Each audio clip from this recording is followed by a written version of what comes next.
তপ্ত রোদ আর আগুনের উত্তাপের মাঝে শরীর বেয়ে নামছে ঘাম। বাতাসের সাথে উঠছে লাল ধুলো আর কয়লার গুঁড়ো। এরই মাঝে বিরামহীনভাবে ইটের পাঁজার কাজ করে চলেছেন একদল মানুষ। কারো মাথায় ইটের বোঝা, কেউ বা ব্যস্ত কাঁচা ইট তৈরিতে। এটি কোনো যন্ত্রের গল্প নয়, এটি ইটের ভাটায় কর্মরত হাজারো শ্রমিকের প্রতিদিনের বেঁচে থাকার নির্মম বাস্তবতা। সারাদিন হাড় ভাঙা পরিশ্রমের পরও দিন শেষে তাদের প্রাপ্তি সামান্য কিছু টাকা। কেবল জীবিকার তাগিদে এবং পরিবারের মুখে দুমুঠো অন্ন তুলে দিতে তারা হাসি মুখে সয়ে নিচ্ছেন এই অমানসিক কষ্ট। ভোরবেলা যখন মানুষ ঘুমের ঘোরে থাকে, তখন থেকেই শুরু হয় ইটের ভাটার কর্মব্যস্ততা। কাদামাখা হাতে কাঁচা ইট ছাঁচে ফেলা থেকে শুরু করে সেই ইট রোদে শুকানো এবং পরে আগুনের ভাটায় পোড়ানো, প্রতিটি ধাপেই রয়েছে চরম ঝুঁকি এবং পরিশ্রম। শ্রমিকদের সাথে কথা বলে জানা যায়, প্রতিদিন প্রায় 12 থেকে 14 ঘন্টা কাজ করতে হয় তাদের, অথচ সেই তুলনায় মজুরি অত্যন্ত নগণ্য।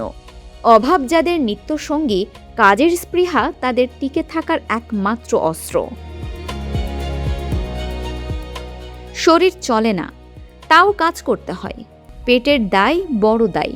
একটু বেশি কাজ করলে যদি কয়টা টাকা বেশি পাওয়া যায়, সেই আশায় জান দিয়ে খাটেন তিনি, তরুণ থেকে বৃদ্ধ। এমনকি অনেক ক্ষেত্রে নারীরাও পিছিয়ে নেই এই পরিশ্রমে। পিঠে ও মাথায় 10 থেকে 12টি ইট নিয়ে উঁচু মাচায় ওঠার দৃশ্য যে কারো বুক কাঁপিয়ে দেবে। তবুও তাদের চোখে মুখে ক্লান্তি থাকলেও কাজে নেই কোনো অনীহা। কেবল কয়েকটা টাকার জন্য তারা নিজেদের শরীরের শেষ রক্তবিন্দু দিয়ে শ্রম দিয়ে যাচ্ছেন। ইটের ভাটায় কাজ করা এই মানুষগুলো প্রতিনিয়ত নানা স্বাস্থ্য ঝুঁকির সম্মুখীন হচ্ছেন। ধুলোবালি আর ধোঁয়ার কারণে শ্বাসকষ্ট, চর্মরোগ এবং অতিরিক্ত ওজনের বোঝা বহন করায় মেরুদণ্ডের ব্যথায় ভোগেন অধিকাংশ শ্রমিক। যথাযথ সুরক্ষা সামগ্রী ছাড়াই দিনের পর দিন তারা আগুনের পাশে কাজ করে যাচ্ছেন। শ্রমিকদের এই ত্যাগের বিনিময়েই গড়ে উঠছে আধুনিক দালান কোঠা আর নগরী। অথচ যাদের হাত দিয়ে এই সভ্যতার ইট তৈরি হচ্ছে, তাদের নিজেদের জীবন কাটে অন্ধকার ঝুপড়ি ঘরে।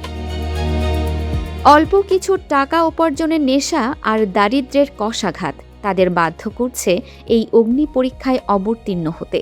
সরকারি ও বেসরকারি পর্যায়ে এই শ্রমিকদের ন্যায্য মজুরি নিশ্চিত করা এবং তাদের স্বাস্থ্য সুরক্ষায় কার্যকর পদক্ষেপ নেওয়া এখন সময়ের দাবি।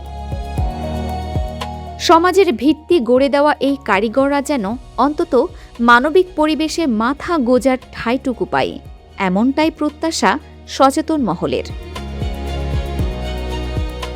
Arifin Farha, desk report, Dinajpur TV.